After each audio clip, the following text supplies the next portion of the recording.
2:30 बजने को हैं बस और लोकसभा की कार्रवाई कभी भी आपको स्क्रीन पर दिखाई दी जाएगी। सवाल यह है कि अभी जो 40 मिनट पहले हुआ, राहुल गांधी ने सीधे अमित शाह पर जो आरोप लगाया, उसके बाद संसद की कार्रवाई नहीं चल पाई और स्पीकर बहुत देर तक प्रयास करते रहे, लेकिन सत्ता पक्ष माफी की मांग पर अड़ा था राहुल गांधी की, और राहुल गांधी कह रहे थे कि मैंने कुछ गलत नहीं कहा और मुझे बोलने नहीं दिया जा रहा है। क्या वो बोल पाएंगे, अब ये हमको देखना पड़ेगा। तो ये फिलहाल ये जो तस्वीरें आप देख रहे हैं, ये तो कल की थी। वो होम मिनिस्टर ने जो रात को मीटिंग बुलाई थी होम सेक्रेटरी और आईबी चीफ के साथ, वो दूसरा मामला है कि सीजेपी के लोग जो हैं वो दोबारा प्रदर्शन की धमकी दे रहे हैं, तो उसके सिलसिले में क्या करना है। और वो 2 मंत्री जो थे जो लगातार उनसे बात कर रहे थे, वो भी उनके साथ भी होम मिनिस्टर ने अलग मीटिंग की है। लेकिन होम मिनिस्टर को पर दिए बयान पर ही इस वक्त पार्लियामेंट नहीं चल पा रही है। सवाल ये कि अभी जब कार्रवाई शुरू होती है, 2:30 बज गए, कभी भी आपको देखिए आप ही गई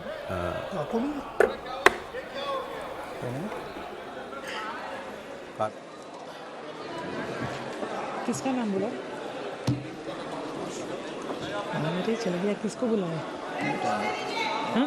नहीं क्या बोलेंगे? राहुल जी बुलाइए।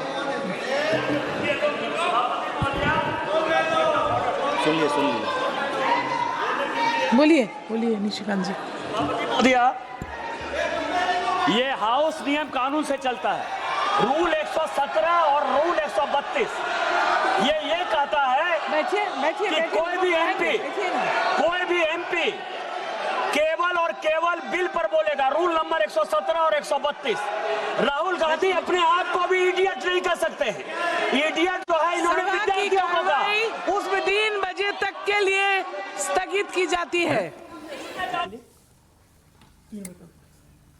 3 बजे तक के लिए फिर एक बार स्थगित हो गई है। चले, मतलब अभी बात नहीं बन पाई है दोनों पक्षों के बीच में, इसका मतलब ये है सर। स्पीकर साहब भी यहाँ पर नहीं थे, पैनलिस्ट उसमें थे। मतलब ये था कि राहुल गांधी नहीं बातचीत वहाँ पर चल रही है सरकार के और मतलब स्पीकर और अपोजिशन के बीच में, और वो बात अभी तक ठीक नहीं हो पाई है। जब तक वो नहीं हो गया तब तक ये हाउस अभी चलेगा। इसका मतलब तो ये है कि सरकार, सत्ता पक्ष अड़ गया है माफी पे। सत्ता पक्ष अड़ गया है कि भाई माफी मांगनी चाहिए, राहुल गांधी को रिट्रैक्ट करना चाहिए कम से कम, ऐसा लग रहा है कि उस पर।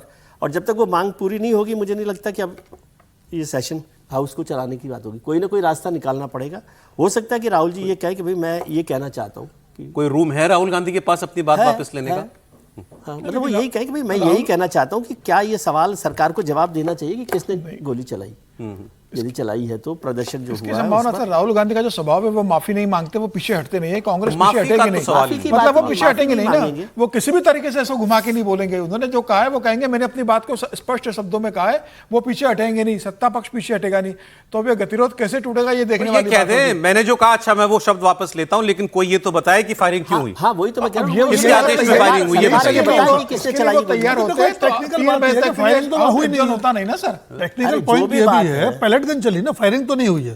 जो भी बिहार वाली चल रही है ना खबर भी। दिल्ली में कोई गोली नहीं चली। बिहार के लिए अमित शाह कहां से जिम्मेदार हैं भाई? वो तो बिहार सरकार लॉ एंड ऑर्डर के लिए वहां का गृह मंत्री जिम्मेदार होगा, वहां की पुलिस जिम्मेदार होगी, उसके लिए अमित शाह कहां से जिम्मेदार होगा? यही हो सकता है कि भाई अगर नहीं होम मिनिस्टर का ऑर्डर था तो किसका था वो बता दिया जाए।